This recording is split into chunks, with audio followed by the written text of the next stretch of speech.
deseado de todas las gentes. Cuando en la sinagoga Jesús leyó la profecía, se detuvo antes de la especificación final referente a la obra del Mesías. Habiendo leído las palabras, a proclamar año de la buena voluntad de Jehová, omitió la frase, y día de venganza del Dios nuestro. Esta frase era tan cierta como la primera de la profecía, y con su silencio Jesús no negó la verdad, pero sus oyentes se deleitaban en espaciarse en esa última expresión, y deseaban ansiosamente su cumplimiento. Pronunciaban juicios contra los paganos, no discerniendo que su propia culpa era mayor que la de los demás. Ellos mismos estaban en la más profunda necesidad de la misericordia, que estaban tan listos para negar a los paganos. Ese día en la sinagoga, cuando Jesús se levantó entre ellos, tuvieron oportunidad de aceptar al llamamiento del cielo. Aquel que es amador de misericordia, anhelaba salvarlos de la ruina que sus pecados atraían. No iban a abandonarlos sin llamarlos una vez más al arrepentimiento. Hacia la terminación de su ministerio en Galilea, volvió a visitar el hogar de su niñez, desde que se le rechazara allí. La fama de su predicación y sus milagros habían llenado el país. Nadie podía negar ahora que poseía un poder más que humano. Los habitantes de Nazaret sabían que iba haciendo bienes y sanando a todos los oprimidos del diablo. Alrededor de ellos había pueblos enteros donde no se oía un gemido de enfermedad en ninguna casa, porque él había pasado por allí, sanando a todos sus enfermos. La misericordia, revelada en todo acto de su vida, atestiguaba su ungimiento divino. Otra vez, mientras escuchaban sus palabras, los nazarenos fueron movidos por el Espíritu Divino, pero tampoco entonces quisieron admitir que ese hombre que se había criado entre ellos era mayor que ellos o diferente. Todavía sentían el amargo recuerdo de que, mientras aseveraba ser el prometido, les había negado un lugar con Israel, porque les había demostrado que eran menos dignos del favor de Dios que una mujer y un hombre paganos. Por ello, aunque se preguntaban de dónde tiene esta sabiduría y estas maravillas, no le quisieron recibir como el Cristo divino. Por causa de su incredulidad, el Salvador no pudo hacer muchos milagros entre ellos.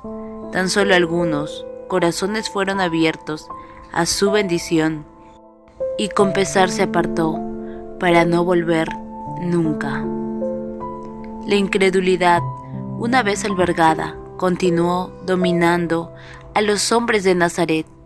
Así dominó al Sanedrín y la nación. Para los sacerdotes y la gente, el primer rechazamiento de la demostración del Espíritu Santo fue el principio del fin. A fin de demostrar que su primera resistencia era correcta, continuaron desde entonces cavilando en las palabras de Cristo. Su rechazamiento del Espíritu culminó en la cruz del Calvario, en la destrucción de su ciudad, en la dispersión de la nación a los vientos del cielo. ¡Oh!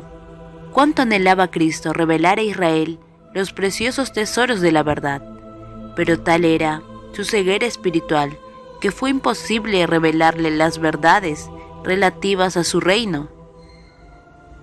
Se aferraron a su credo y a sus ceremonias inútiles cuando la verdad del cielo aguardaba su aceptación. Gastaban su dinero en tamo y hojarasca cuando el pan de vida estaba a su alcance. ¿Por qué no fueron a la palabra de Dios para buscar diligentemente y ver si estaban en error? Las escrituras del Antiguo Testamento presentaban claramente todo detalle del ministerio de Cristo, y repetidas veces citaba a él de los profetas y decía: «Hoy se ha cumplido esa escritura en vuestros oídos». Si ellos hubiesen escudriñado honradamente las Escrituras, sometiendo sus teorías a la prueba de la palabra de Dios, Jesús no habría necesitado llorar por su impenitencia, no habría necesitado declarar: «He aquí vuestra casa os es dejada desierta». Podrían haber conocido las evidencias de su carácter de Mesías, y la calamidad que arruinó su orgullosa ciudad podría haber sido evitada. Pero las miras de los judíos se habían estrechado por su fanatismo irracional. Las lecciones de Cristo revelaban sus deficiencias de carácter y exigían arrepentimiento. Si ellos aceptaban estas enseñanzas, debían cambiar sus prácticas y abandonar las esperanzas que habían acariciado. A fin de ser honrados por el cielo, debían sacrificar la honra de los hombres. Si obedecían a las palabras de este nuevo rabino, debían ir contra las opiniones de los grandes pensadores y maestros de aquel tiempo. La verdad era impopular en el tiempo de Cristo. Es impopular en el nuestro. Lo fue desde que por primera vez Satanás lo hizo desagradable al hombre, presentándole fábulas que conducen a la exaltación propia. ¿No encontramos hoy teorías y doctrinas que no tienen fundamento en la palabra de Dios? Los hombres se aferran hoy tan tenazmente a ellas como los judíos a sus tradiciones. Los dirigentes judíos estaban llenos de orgullo espiritual. Su deseo de glorificar al yo se manifestaba aún en el ritual del santuario. Amaban los lugares destacados en la sinagoga y los saludos en las plazas. Les halagaba el sonido de los títulos en labios de los hombres.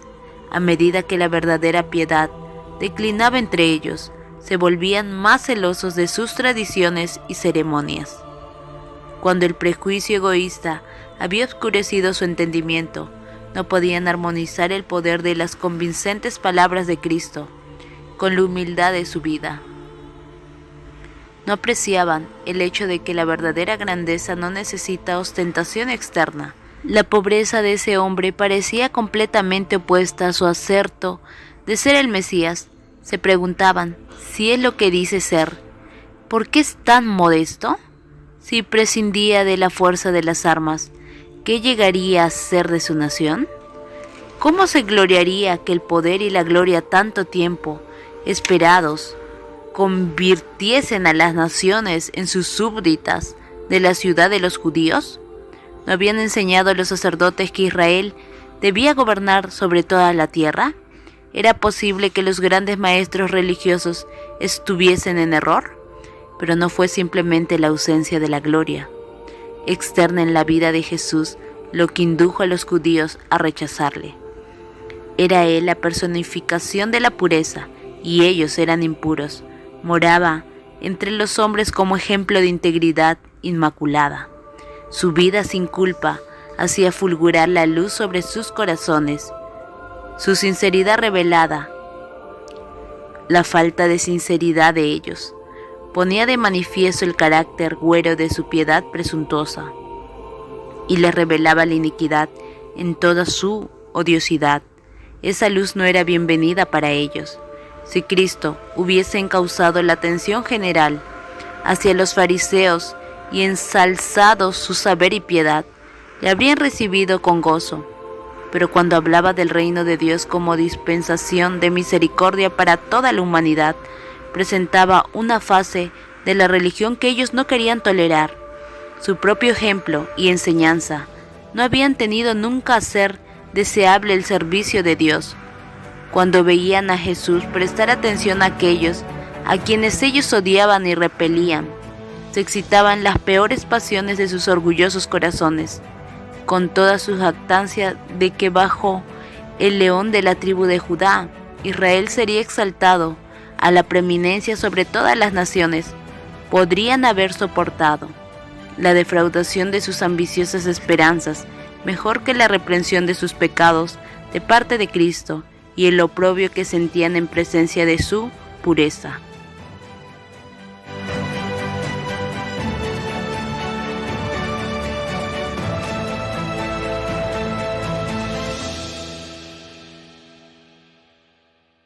Continuaremos.